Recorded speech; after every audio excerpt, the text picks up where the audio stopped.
हाँ आमर आमर गोटे दाबी मात्र केवल 5 दिनिया कार्य बैंक शिल्प 5 दिनिया कार्य दिवस हूँ आमर गोटे दाबी आउ किसी दाबी ना केवल गोटे दाबी କିନ୍ତୁ ସରକାରଙ୍କ ତରଫରୁ ପୂର୍ବରୁ ମଧ୍ୟ ବିଚାର କରାଯିବ କୁହାଯାଇଥିଲା। आज्ञा सरकार को आईबीए आमर गोटे संस्था बोली अच्छी इंडियन बैंक एसोसिएशन सी रेकमेंडेशन बैंक ऑलरेडी गवर्नमेंट को ऑलरेडी दे देछि जे 5 दिनिया कार्य दिवस करिया पई किंतु सरकार केंद्र सरकार टाळटोळ नीति जोगु एटा बैंक शिल्प रे इंप्लीमेंट हेई पारु नाही। आपण माने काहेकि दाबी करूछन्ती सरकारଙ୍କ तरफରୁ लगातार भाबरे आपनको प्रतिश्रुति दिया जाउछि दाबी को पूर्ण करा जिवो बोली नहीं सरकार बहुत दिन धरिकी आमको अंधार भितर रखिंट पाखापाखि 5 वर्ष है सरकार आमको प्रतिश्रुति देते जे 5 दिनिया कार्य दिवस बैंक शिल्प करने आपण देखु आम साइड्रे आरबीआई अच्छी नाबार्ड अच्छी सेबी अच्छी बहुत गुड़ाए संस्था अच्छी जो 5 दिनिया कार्य दिवस चलती एलआईसी अच्छी बहुत कार्य दिवस से 5 दिनिया कार्य दिवस चलती किंतु जोटा आमर न्याय्य दाबी अच्छी जे आमर बैंक शिल्प आपण जानते 2 दिन ऑलरेडी आमर 2टी शनिवार छुट्टी अच्छी आम आउ 3टी शनिवार मागुଛୁ जोटी जो मंथ रे 5 दिन अच्छी जो मासरे 4 दिन अच्छी आउ 2टी आम अधिक मागुଛୁ शनिवार छुट्टी करा जाऊ तेणु यही न्याय्य दाबी सरकार जो दिन न मानिबे आमर ये आंदोलन जारी रहिबो। आज तो आम गोटे दिन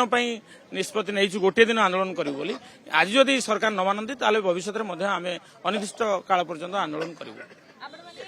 जदि आज बैंक बंद रही जो जेहेतु बंद रही आज लगातार 3 दिन धरी बैंक सेवा वंचित हो लोक मैंने कारण आसंता काली परदिन 2 दिन भी बंद रही नहीं आज गोटे दिन निश्चित भाव में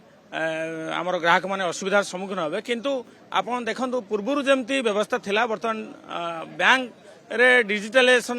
ता बढ़िछि एवं आमर कस्टमर माने आज अल्टरनेट चैनल गुडा अछि ता माध्यम रे बैंकिंग रो सुविधा नहीं पारुछन्ति तेणु बेसी किछि प्रभावित हेबेनि बोली आम भाबुछु। आम राज्य रे 10,000 कोटी टंका पाखापाखि क्षति हो बोली आमे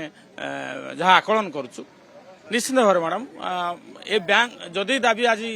या पर सरकार किसी गोटे ठोस निष्पत्ति न नियंती ताले निश्चित भाव में एटा ए आंदोलन आहरी व्यापक हम उग्र हम देखंतु आमे एटा खुशी रे स्ट्राइक करूना 10 वर्ष धरी आमर जो डिमांड अछि सरकार आम प्रति पक्षपातता करछन्ती जेतेबेले कि समस्त अन्यान्य जो फाइनेंशियल सर्विसेज अछि तांको 5 दिन रो देइछन्ती कार्य दिवस किंतु बैंक पई एभलिया मनोभाव पोषण करछन्ती कठोर मनोभाव सरकार वैमात्रिक मनोभाव बाध्य ही बारंबार करबा परे पाखापाखि 28 थर मीटिंग सीएलसी एवं आईबीएस सहित होबा परे मध्य आमर जेहेतु दाबी पूरण हैला नाही आमे बाध्य ही आज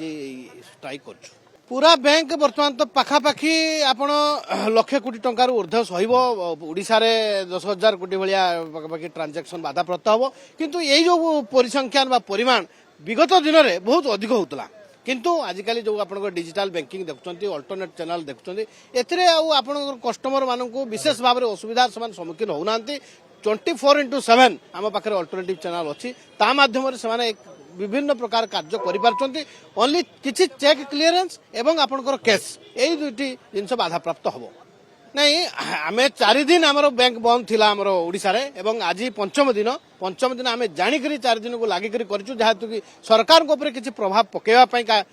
आज स्ट्राइक डाकरा दिखाई एवं सरकार जदि आमर दाबी प्रति कर्णपात न करती आगामी दिन में हुए तो आम अनिर्दिष्ट कालीन धर्मघट करने बाध्य हबू। अन्यान्य जो काली परदिन आप कहते आम तो जाणीनु आमर काली एवं परदिन बैंक सर्वभारतीय स्तर में खोला अच्छी तेणु समस्त आमर कस्टमर माने बैंक रो सेवा पाई परिवे। Exchange your old AC and take home a new power-saving AC. Save up to ₹10,000. Patro Electronics, Odisha's largest AC seller.